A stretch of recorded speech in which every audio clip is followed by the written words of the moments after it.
ஏவா வேலுவுக்கு look out நோட்டீஸுக்கு இடைக்கால தடை விதித்த உயர்நீதிமன்ற உத்தரவை எதிர்த்து தாக்கல் செய்த மனு தள்ளுபடி செய்யப்பட்டிருக்கிறது. அண்மை செய்தியாக நாம் பார்த்து கொண்டிருக்கிறோம்.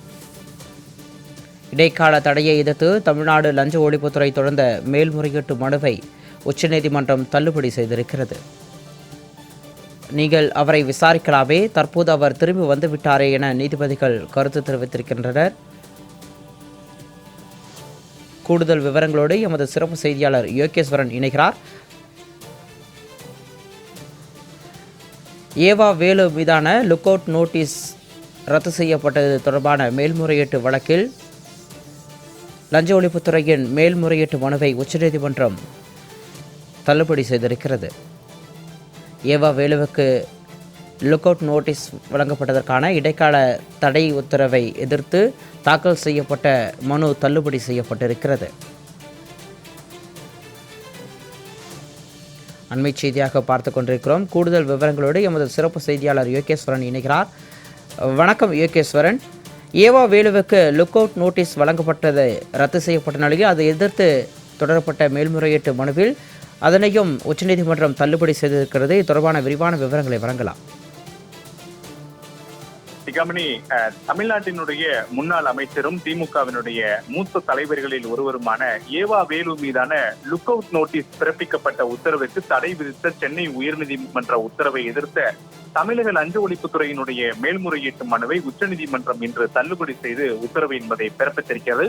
இந்த வழக்கினுடைய சாராம்சத்தை பொறுத்தவரையிலுமே தமிழ்நாட்டில் ஒருங்கிணைந்த சாலை உட்கட்டமைப்பு மேம்பாட்டு திட்டத்தின் கீழ் சாலைகளை மேம்படுத்துவதற்காக 5000 கோடி ரூபாய் என்பது ஒதுக்கீடு செய்யப்படுகிறது. ஆனால் எந்த பணிகளுமே நடைபெறாத நிலையில அதற்கான கோடிக்கணக்கான தொகை மட்டும் முன்கூட்டியே தனியார் ஒப்பந்ததாரர்களுக்கு விடுவிக்கப்பட்டு முறைகேடு நடந்ததாக அறப்போர் இயக்கம் சார்பில் தமிழ்நாடு லஞ்ச ஒழிப்புத்துறையிடம் கடந்த 2022ஆம் ஆண்டு புகார் என்பது அளிக்கப்பட்டது. ஆனால் புகார் அளிக்கப்பட்ட காலகட்டத்துல திமுக அரசு தமிழ்நாட்டில் இருந்தது.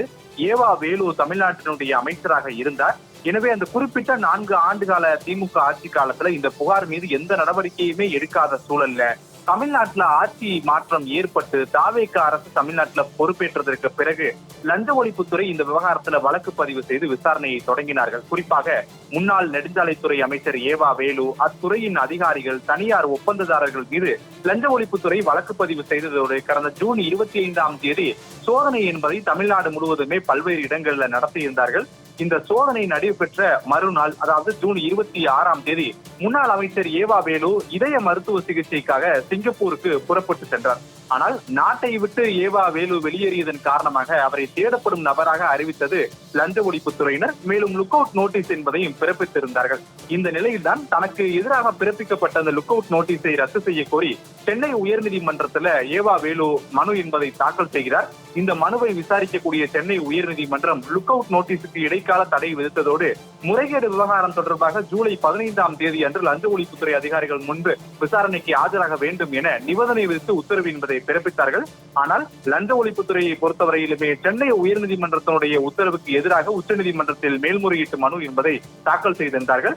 இந்த மனு மீதான விசாரணை தான் இன்றைய தினம் உச்சநீதிமன்றத்தில் நீதிபதிகள் விக்ரம்நாத் மற்றும் சந்தீப் மேத்தா அமர்வுல விசாரணைக்கு எடுத்துக் கொள்ளப்பட்டது. அப்போது தமிழக லஞ்ச ஒழிப்புத்துறை தரப்பில் ஆஜரான மூத்த வழக்கறிஞர் அபிஷேக் மனு சிங்வியை பொறுத்தவரையிலுமே வழக்கை ரத்து செய்யக்கூடிய மனுவை விசாரித்த உயர்நீதிமன்றம் வைக்கப்படாத கோரிக்கையின் மீதும் உத்தரவை பிறப்பித்திருக்கிறார்கள் என வாதம் என்பதை முன்வைத்தார்கள். அதற்கு நீதிபதிகளை பொறுத்தவரையிலுமே சென்னை உயர்நீதிமன்றத்தில் இந்த வழக்கு இப்போதும் நிலுவையில் தானே இருக்கிறது என எதிர் கேள்விகளை எழுப்பினார்கள். ஆனால் ஏவா வேலு தரப்பு தொடர்ந்து வாதத்தை முன்வைத்த போது இந்த குற்றச்சாட்டு தொடர்பாக விசாரணை தொடங்கிய உடனே அவர் சிங்கப்பூருக்கு சென்று அங்கு தங்கிவிட்டார் என தெரிவித்தனர். அதற்கு ஏவா வேலு இப்போது தமிழ்நாட்டிற்கு திரும்பி விட்டார்.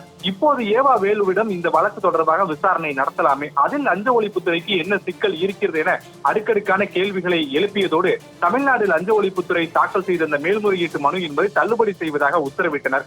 இந்த உத்தரவை தொடர்ந்து தமிழ்நாடு லஞ்ச ஒழிப்புத்துறையினரை பொறுத்தவரையிலுமே இந்த வழக்கு தொடர்பாக ஏவா வேலு தன்னுடைய பாஸ்போர்ட் என்பதை ஒப்படைக்க உத்தரவிட வேண்டும் என்ற கோரிக்கையை முன்வைத்தார்கள். ஆனால் தமிழ்நாடு லஞ்ச ஒழிப்புத்துறையினுடைய இந்த கோரிக்கையை ஏற்க மறுத்த உச்சநீதிமன்ற நீதிபதிகள் அவர் ஏற்கனவே விசாரணைக்கு ஆஜராகிவிட்டார், விசாரணைக்கு ஒத்துழைப்பு வழங்குவதாகவும் தெரிவித்திருக்கிறார்கள். அப்படி இருக்கும்போது ஏன் அவர் பாஸ்போர்ட்டை ஒப்படைக்க வேண்டும் என கோருகிறீர்கள்? அதற்கெல்லாம் எந்த உத்தரவையும் உச்சநீதிமன்றத்தால் பிறப்பிக்க முடியாது. வேண்டுமென்றால் இத்தகைய கோரிக்கைகளை நீங்கள் சென்னை உயர்நீதிமன்றத்தில் முன்வையுங்கள் என கூறி அந்த கோரிக்கைக்கும் மறுப்பு தெரிவித்து உச்சநீதிமன்றம் அதிரடியாக தங்களுடைய உத்தரவை வழங்கியிருக்கிறார்கள். ஏற்கனவே தமிழ்நாடு லஞ்ச ஒழிப்புத்துறையிடம் இன்று காலை ஏவா வேலு ஆஜராகி இருக்கக்கூடிய நிலையில உச்சநீதிமன்றத்தினுடைய இந்த முடிவும் இந்த வழக்குல முக்கியத்துவம் வாய்ந்த ஒன்றாக பார்க்க முடிகிறது. சிகாமணி, வழக்கு தொடர்பான விரிவான விவரங்களோடு இணைப்பில் வந்தமைக்கு நன்றி யோகேஸ்வரன்.